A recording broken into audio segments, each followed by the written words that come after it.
Well, good morning, everyone. Today, we're going to be talking more on material balances with emphasis on multi-component, multi-unit operation material balances, looking at systems where there's more than one box, so to speak. And we'll discuss how to go about solving those material balances. But before we jump into that, I would like to do a quick recap from last week on the process for solving material balances that we discussed on Friday. So we talked a lot about in terms of methods for solving,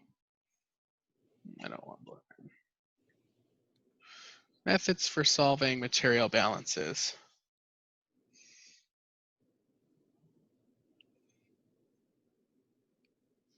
And if we had to write a step-by-step procedure, it would look a little something like this, where step one would definitely be draw a flow chart of the problem so that you get an idea of what is asked, what is known, and what is unknown.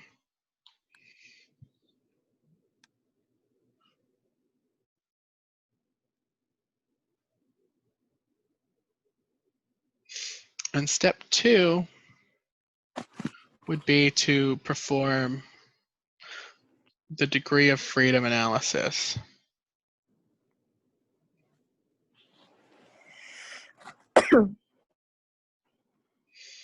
And it will be more important today when we start looking at the multi-unit operation systems. But that ensures that the problem presented is solvable, and if not, if there's additional information that is needed or assumptions that need to be made. So you have to determine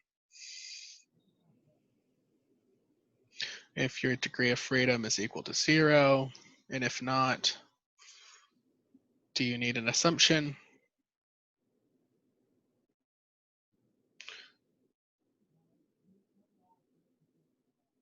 More information?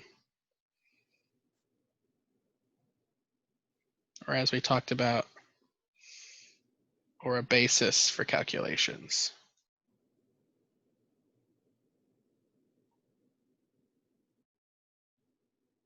Right? So taking that basis becomes really important.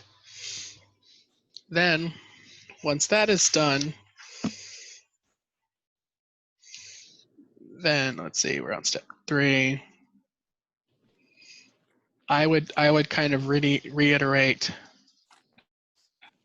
the objective.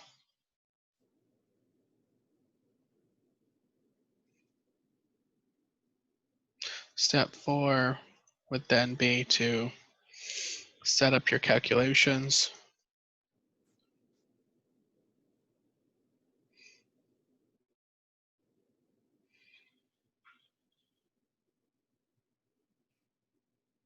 Step 5 would then be to solve your material balance.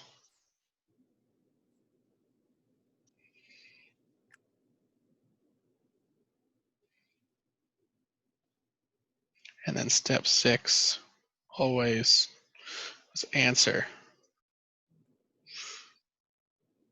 the problem objectives. I see that a lot in solutions where, someone's done all the work and they technically have the answer, but they haven't essentially communicated it effectively. And also I will reiterate is don't forget to include your units, because that's kind of a peeve. If you tell me, okay, the answer is 3.5, well, 3.5 what is always my response to that. So make sure to use the appropriate units. For most problems, I specify the units that I want the answer in, but even if it's not specified, make sure it's extremely clear what units your answer is in. So that's kind of a quick setup in terms of how to solve these material balance problems, making sure that you have the flow chart so that you understand what the problem is asking and the situation and the process itself. It helps you stay organized in terms of what is known and unknown in the problem.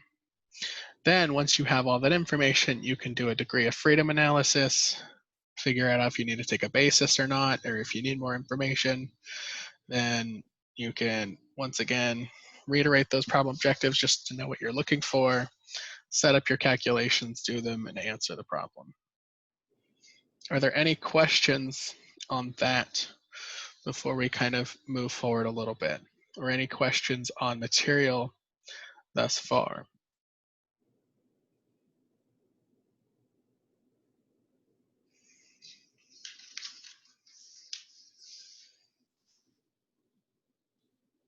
No? Okay. Then we can keep moving.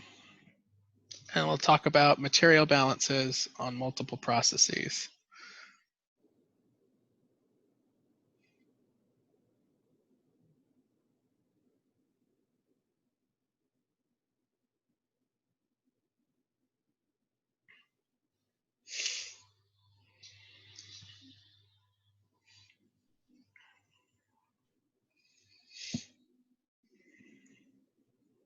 So when we're looking at a single unit,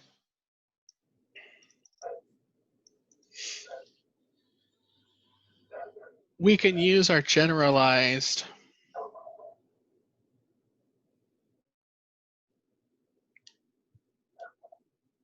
material balance calculation, keeping in mind we had what input plus generation minus output minus consumption equals accumulation. And we can define our system over that single unit, figure out what information is available, which terms that we can neglect, and set up our material balance and solve. But when we move to a system now that has multiple units, things become a lot more complex, because now the question then becomes, well, the output for one unit becomes the input for another unit. And so it gets a little trickier in terms of what we can consider our system and how we can kind of draw these imaginary boxes around our process. Because as I'm showing here, I can draw boxes around each unit operation and do a balance over unit 1, and I could also do a balance over unit 2. At the same time, I can draw another bigger box around both systems. And instead of looking at things individually in terms of a unit operation, I can look at my system as the entire process itself. And in the end, all of these boxes and all of these material system analysis is valid. And what that tells me is the balance over unit operation 1 and the balance over unit operation 2 has to be equivalent to the overall balance over the entire process. At the same time, if I wanted to, I can have what we call addition and removal streams, right? I can remove some product or material between unit operation 1 and 2, and that would create another system point for me to analyze. And so, my notes are gonna start crashing.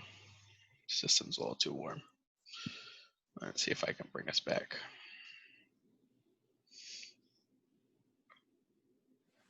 So I can look at this over the entirety of my system. Does that make sense, or is there anything I can do to clarify that? So it's important to consider what boundaries that I can put within a given process where there are multiple units, and what information I can gain from from a balance over each boundary or system, so to speak.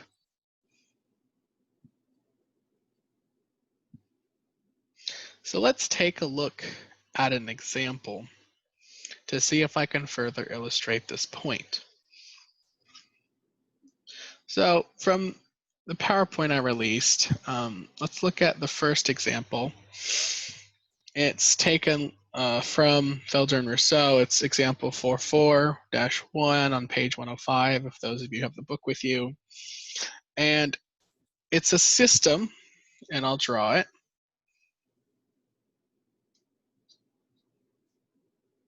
With two processes. We have unit 1, unit 2,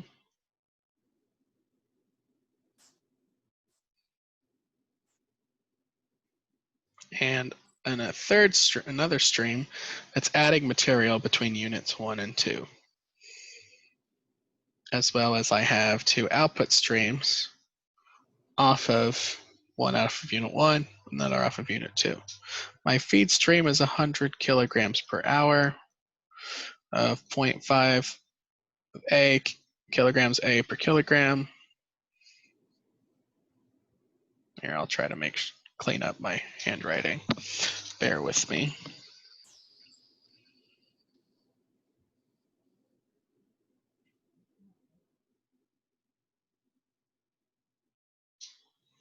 And leaving that unit operation, I have 40 kilograms per hour with 0.9 kilograms A per kilogram, 0.1 kilogram B per kilogram.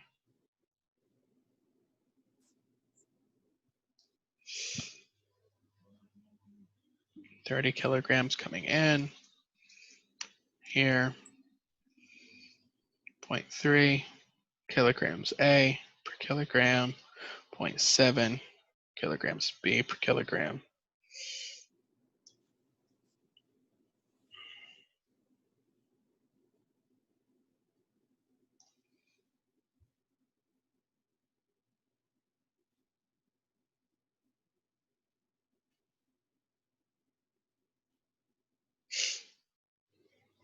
And so what we're interested in knowing are the material flow rates and compositions for the streams I've identified as streams 1, 2, and 3. And so looking at this system, I can set a few boundaries in this process. I can look at the boundary over unit operation 1, a boundary at this mixing point between streams 1 and 2, another boundary over unit operation 2, and I can also look at kind of a global balance, and I know this is messy, I apologize, over unit operation, the whole system. And so looking at this process, I can set up 4 balance areas simply because I have 2 units as well as a mixing point.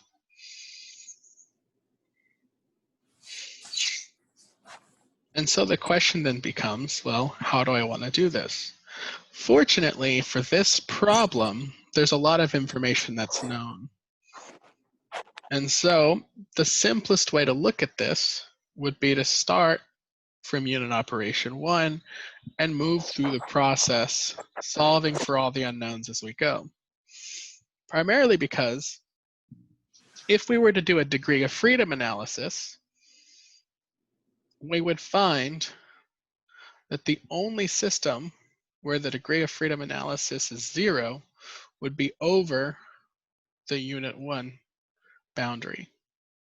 And so in general, as a strong rule of thumb, it's important that when,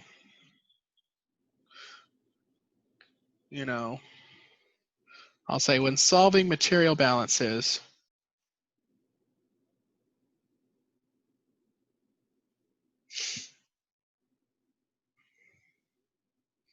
over multiple unit operations,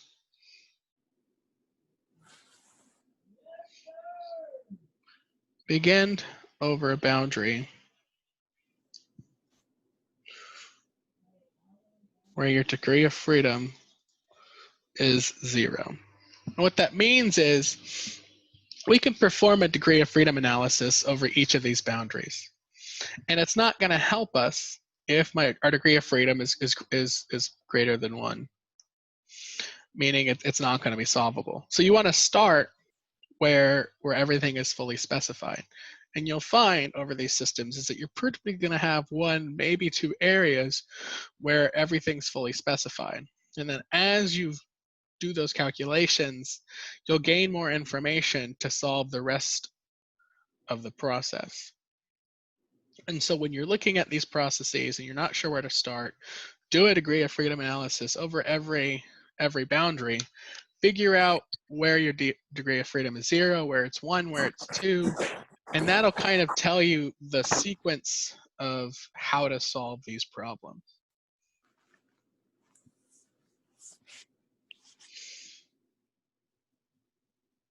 So let's take a look at this system.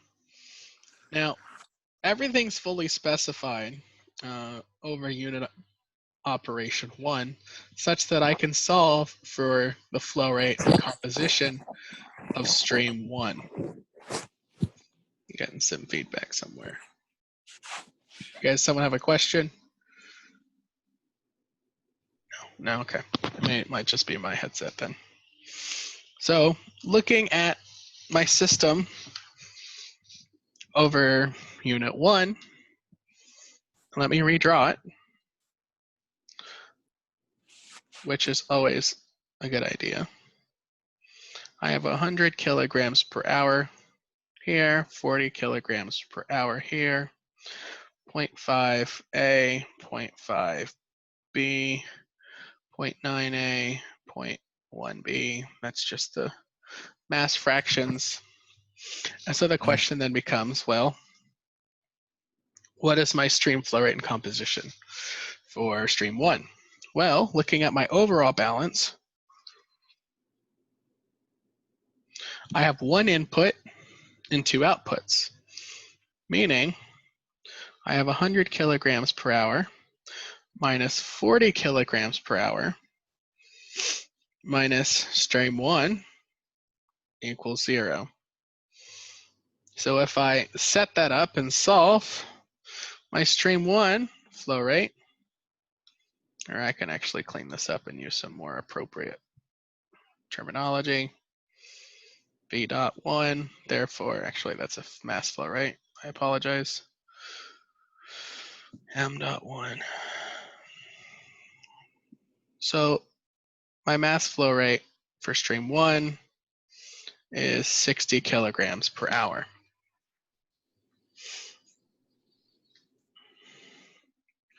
Now I can look at a component material balance to figure out my component flow rates and mass fractions. So let's look at a material balance on A.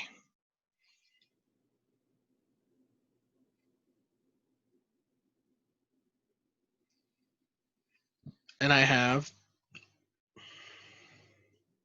my mass flow rate of 1 times my mass fraction of A minus my mass flow rate of that 1 output stream. I'm just going to put it there, times my mass fraction of A minus my mass flow rate of stream 1 times my mass fraction of A equals 0. I'm just setting it up in terms of using variables that I plug in the numbers. Or I can say 100 kilograms per hour times 0.5 kilograms of A per kilogram minus 40 kilograms per hour times 0.9 kilograms of A per kilogram minus this M1 X A equals 0. Everyone see how I set that up? Maybe. So I have 50 kilograms of A per hour minus 36 kilograms of A per hour equals, oh, I forgot the minus sign here, this M1 XA, which should be equal to, if I remember math, 14 kilograms of A per hour.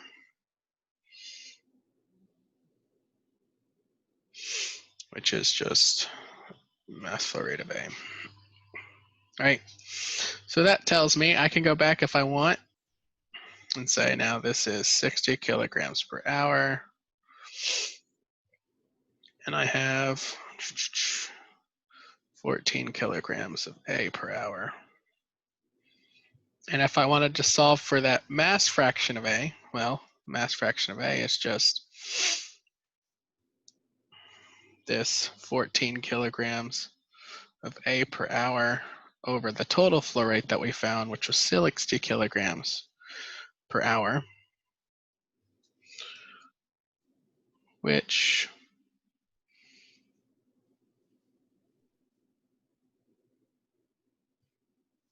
um, 14 over 60 would be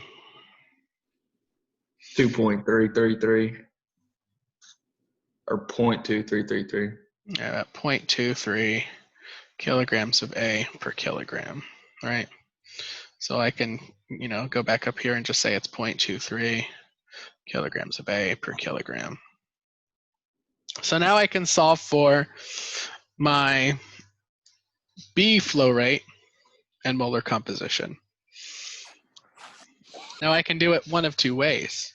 I can do another material balance over B, or knowing that the composition of the flow rate of A and the flow rate of B has to equal the total flow rate, I can set that balance up and solve. So let's look at it that way, which means essentially 60 kilograms per hour equals, oh, man, it keeps crashing.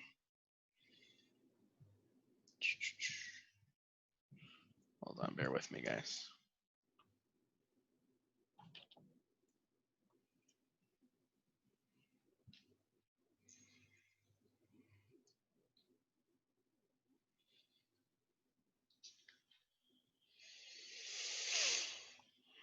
Where were we? Okay.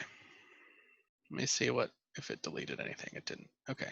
So which means the mass flow rate of stream 1 is just the mass flow rate of A in stream 1 plus the mass flow rate of B in stream 1. Or 60 kilograms per hour is equal to the 14 kilograms per hour of A plus the mass flow rate of B, which tells me that the B flow rate in stream 1 is 46 kilograms.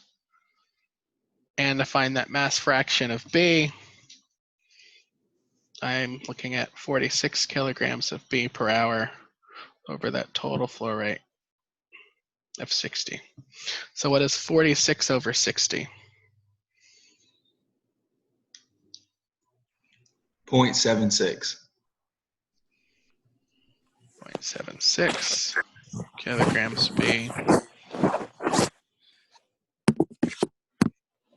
per kilogram. And if I wanted to be, you can also have just done 1 minus 0.23.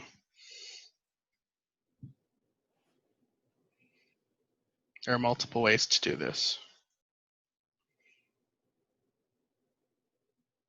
All right, so now we have stream 1. So now we can look at getting streams 2 and 3. So going back to our system, now that I have stream 1 specified, I'm gonna make it green. Yay, we're happy in there. If I do a balance over this mixing point here between units 1 and 2, we can solve for the flow rate and composition of stream 2. So I can look at this process again. I always kind of recommend, it doesn't hurt to draw multiple little flow sheets just to stay organized and to know what you're looking at. So now I have 60 kilograms per hour here, 0.23A, 0.76B. And to that I'm adding, going back, 30 kilograms per hour, 0.3A, and 0.7B. So 30 kilograms per hour, 0.3A, 0.7B, and to find stream 2. So looking at an overall balance, I find that stream 2 is equal to stream 1 plus the add stream, or 2 is equal to 60 kilograms per hour plus the 30 kilograms per hour, which is 90 kilograms per hour.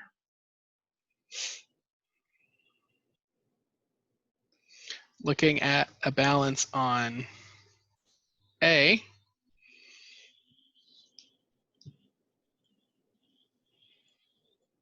I have 60 kilograms per hour times 0.23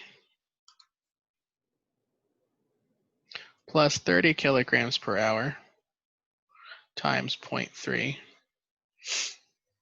equals that mass flow rate of A in stream 2. Oh man, this is going to be a pain today.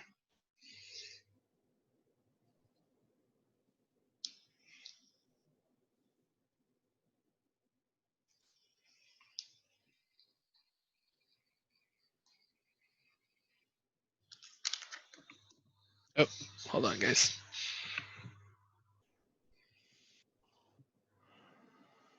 Technology is struggling today. So we had 60 kilograms per hour times 0.23 plus 30 kilograms per hour times 0.3 equals the mass flow rate of A in stream 2, which we had, this was 14 kilograms per hour of A plus 9 kilograms of A per hour equals 23 kilograms per hour of A. Here, I'll clean that up a little bit.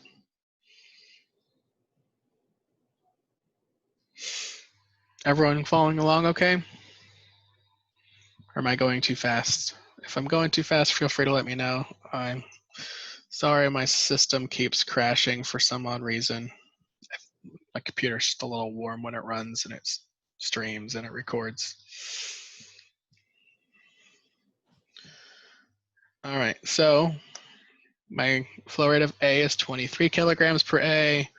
Looking at a B balance, since the total flow rate's 90 kilograms per hour, my A flow rate is 23 kilograms of A.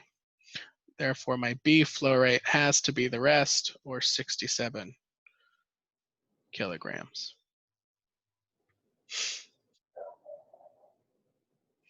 And if I wanted to find those mass fractions, I have 23 kilograms of A over 90 kilograms per hour.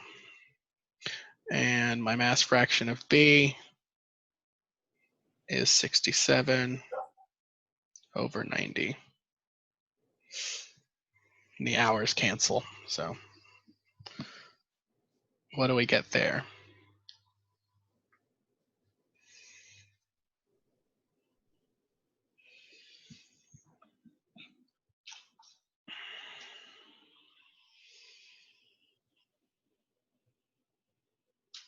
About 0.26. And this is 0.74.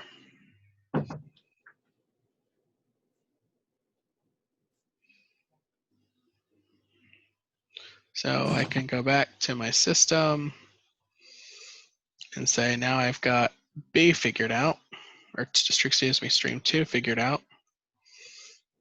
So now I can look at a balance over unit 2 to get my flow rates and compositions of stream 3. So continuing on, I can redraw unit 2. And I had 90 kilograms per hour, 26% A, and 74% B. And what was the flow rate and composition leaving? Another 30. To find stream 3, could you have taken the overall of the whole process instead of just taking the unit 2 process? That's a good question. You could. From the get-go, looking at that material balance, if all I asked for was stream 3, and you looked at the balance over the whole process, you would find that it's all specified, and the degree of freedom over that overall balance is 0. So you would just have, if you look at that balance, you would have 2 inputs and 3 outputs. And so doing the balance that way gives you, will give you the same result. If we had more time, I would probably do that again, but I want to work on one more example if I can before our time, just because this multiple systems gets really tricky, and I want to make sure we have good practice on it. But you are correct. Doing that balance would let you solve for stream 3 without actually needing any information about 1 or 2. It's a very good point.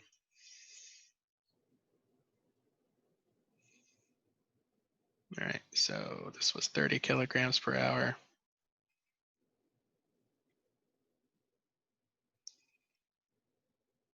There's 60 mass percent A, 40 mass percent B, and we're looking for stream 3.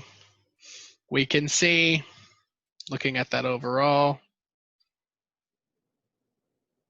balance, that stream 3 mass flow rate is the 90 kilograms per hour minus 30 kilograms per hour, which is 60 kilograms per hour again. Doing a balance of A,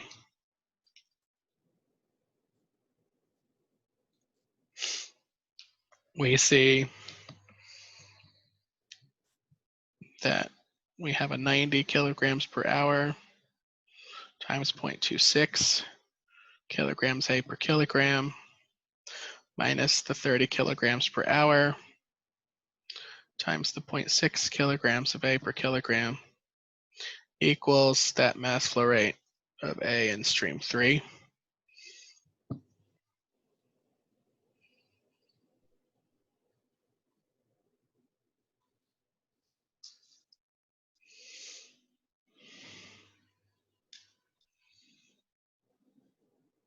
Everyone following that okay?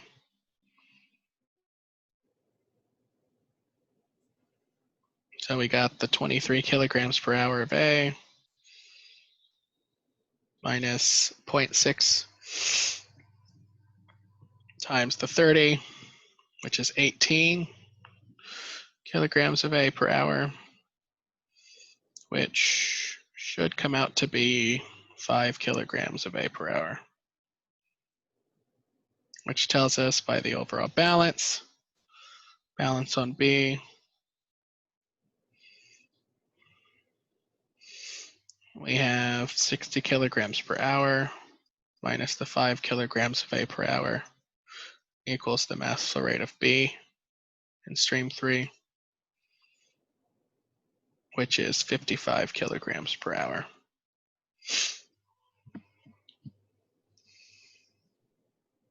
And once again, for the mole fractions, we have 5 kilograms of A over 60 kilograms.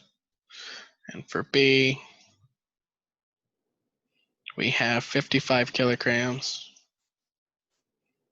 over 60 kilograms.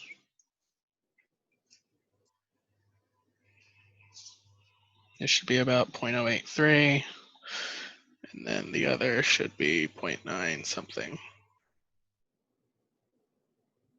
916 or 917.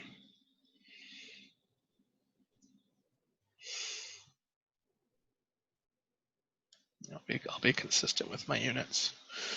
Kilograms of A per kilogram, kilogram of B per kilogram. All right, and so that lets us have everything specified. And so we found the flow rates and compositions for all streams. Is there any questions on that? Looking at the balance with the multiple processes, the key thing to take away from this is you can set up material balances over every boundary. And it's important when you're looking at problems, particularly ones that are a little more complex with a lot more unknowns, to do a degree of freedom analysis, identify which boundaries within your problem are fully specified such that you can start getting some unknowns, and then kind of move from areas where the degrees of freedom are 0 to the other parts of the process where you have positive values for your degrees of freedom. Any questions, comments, concerns? So you always start with your degree of freedom either 0 or 1. Yeah, start with 0 if you have it. Because you might be tempted to take a basis if you go to if you kind of jump where degree of freedom is 1, where you might, if you looked at some other parts of the process and you found that it was 0 and you can solve to specify. And so it's best is identify all the boundaries, right? All those places where you can draw your little imaginary boxes. Do a degree of freedom over every imaginary box. Okay. And then once you have kind of a set of, okay, there's a 0 here, there's a 1 here, there's a 1 here, there's a 2 here, there's a 3 here, look at them, everything holistically. And ask yourself, is there a 0 where I can start? Or are they all 1 and above? If they're all 1 and above, then you're probably going to be looking at a case where you're going to have to take a basis. If that makes sense. All right. Yes, sir. Thank you. No problem. Okay.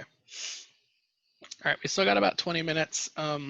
One other topic here that's extremely important is looking at the concepts of process recycle. Now, this becomes extremely important in a lot of processes because it improves efficiency. But, in general, when we're looking at a chemical process, here, I'll draw a third box. We have feed, product, a very similar structure over a majority of chemical processes. Where we have feed coming in, we have some sort of feed preparation. Typically for a feed preparation area within a process, we're looking at manipulation of temperature, pressure, phase to get a system ready for a chemical reaction. And then, the center and heart of, a majority of chemical processes are going to be the reactors, reactor or reactors, where we take our feed, our inputs, and turn it into our products. And finally, once we have our products, we have our separation systems where we refine our products into higher purities to meet customer specifications. Now, the problem often lies where the energy inputs, the time requirements, and the actual reaction limitations, where the products leaving our system here, right? Because we're going to have a mix of product and feed, because not all the feed, all the components going to be reacted to, unless you're really lucky and everything's coming to purity, but that really never happens. So, there's this mixture of our desired product and our unreacted feed. And, the separations, the goal is to separate that unreacted feed or byproducts, things like that, so we can look at strictly our products. However, if we look at this as I've drawn it, we've got feed here and we've got feed here, and anything that I've drawn off to get my product pure, I'm wasting it as I've drawn it, correct? Because I have feed that I've been able to, remove from my product, so I have a pure product. But the way I've shown it here, I'm not really doing anything with that feed. I'm just kind of moving it somewhere else. And so to improve the efficiency of my process, what I can do is, instead of just kind of drawing my feed off and just getting rid of it, I can recycle it back into an early stage of my process, such that now I'm not wasting any of the feed that I'm inputting into my system. And I'm ensuring the majority of my feed moves on and becomes my product, even if I only look at my system here and I find I'm still going to have some unreacted feed. I can rely on a recycle to ensure I have high overall conversion of my feed into products than just looking at single pass conversion, right? So to reemphasize those concepts, right? If I'm looking at the box here, I'm looking at single pass conversion. But if I look at my process,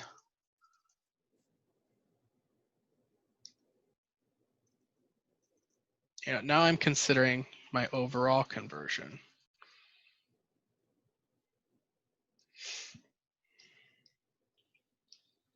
And so the key concept here is a process recycle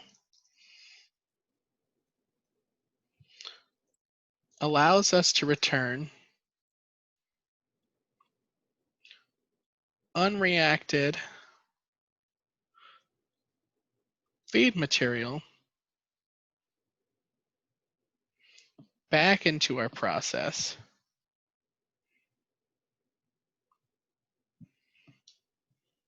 to improve our overall conversion and system efficiency or process efficiency.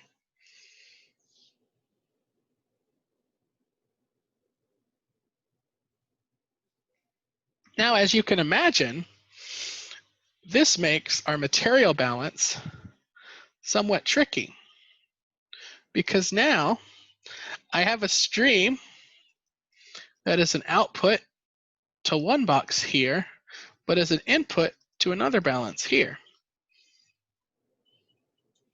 And so you essentially have coupled balances, such that the information of one is critical to find the information of the other, right?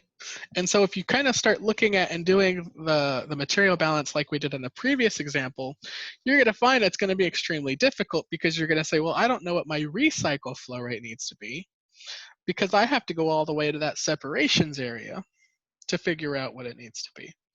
And I might not have the separations because I need my feed information, right? And so it's this coupling of the balances that makes it tricky.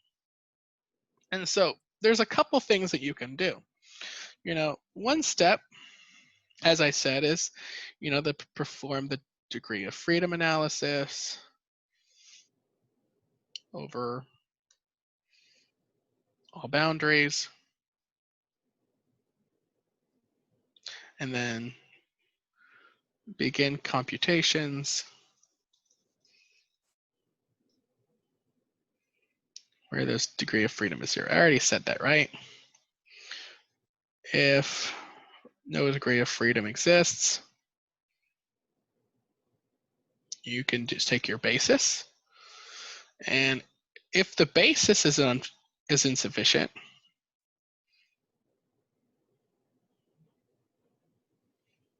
this is where it gets tricky.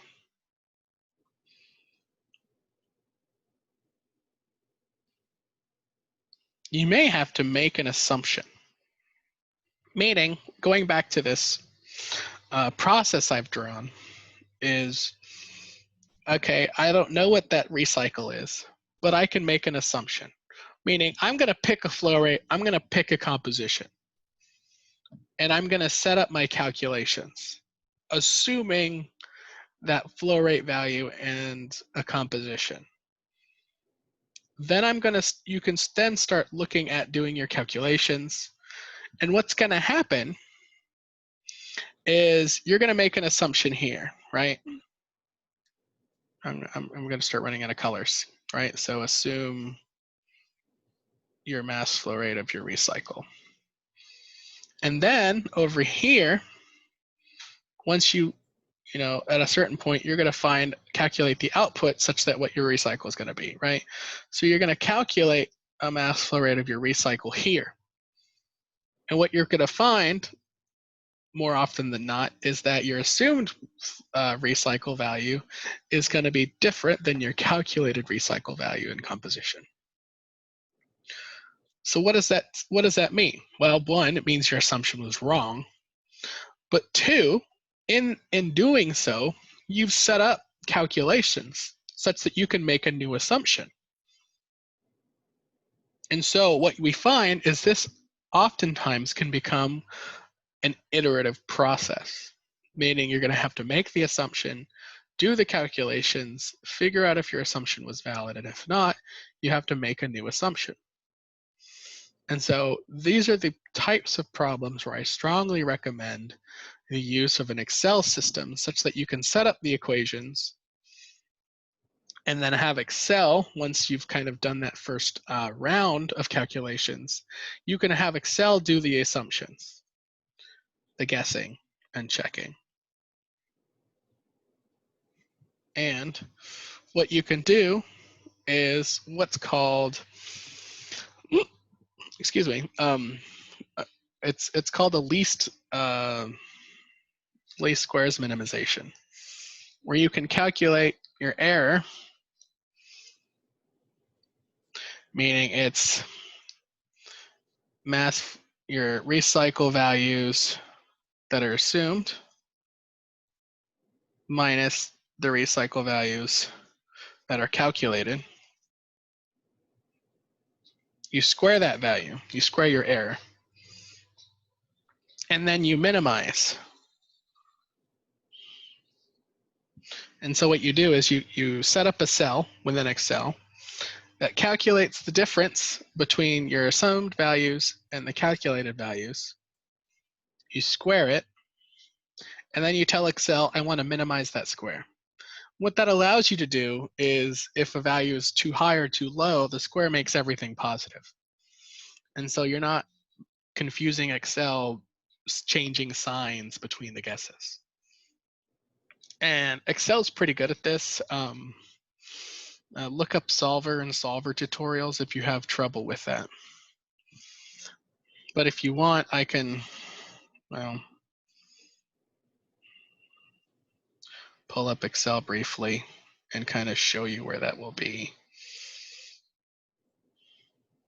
If I can get Excel to boot, which may or may not be a thing.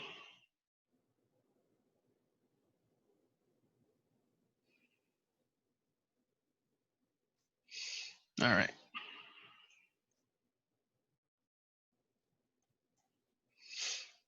So hopefully you can see my Excel sheet. So in data, you should have an area over here, analyze. If it's not here, you're going to have to go through a little bit of steps to get it to show up. So you're going to figure out where your error cell is going to be, where let's say this is my assumed recycle flow rate.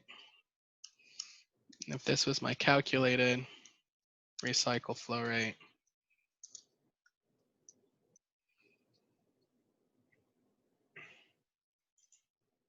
right? I'm gonna say kilograms per hour, kilograms per hour. And this is gonna be my error. Let's say I assumed it was 120, it calculated at 137.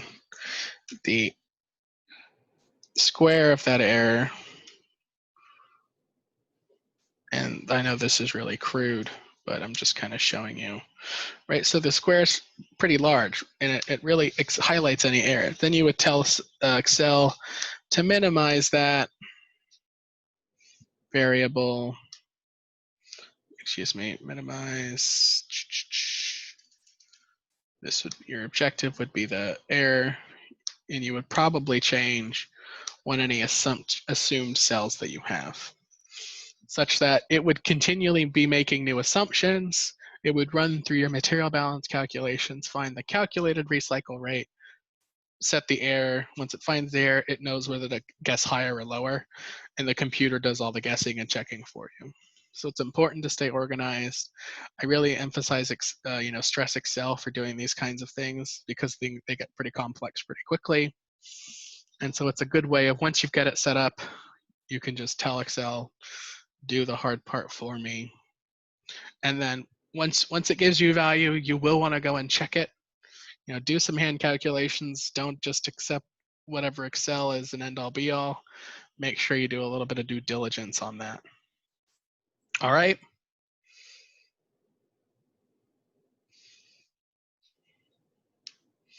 So any questions? So if we assume a basis, are we assuming an assumption at the same time, or is it either one or the other?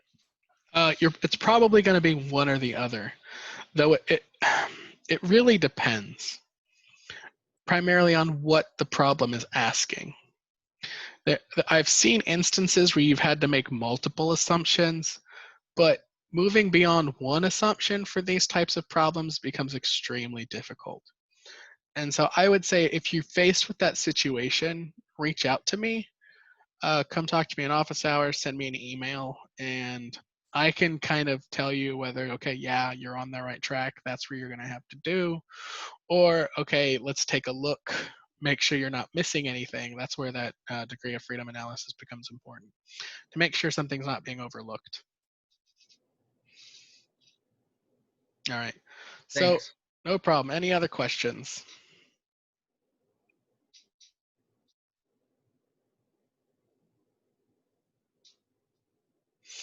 If not, I'm going to go ahead and stop there. I think tomorrow we can work a problem or two, one more problem at least, on these multiple process material balances before we kind of move on. But take a look, give it some practice. Look at the homeworks. I believe, if I remember correctly, the next homework is due tomorrow night. So go ahead, and if I was you, I would take a look, get started, make sure that you're comfortable with it, and if you have questions, you can come talk to me. And then tomorrow we'll take a look again, work on some problems with recycle and bypass. Okay?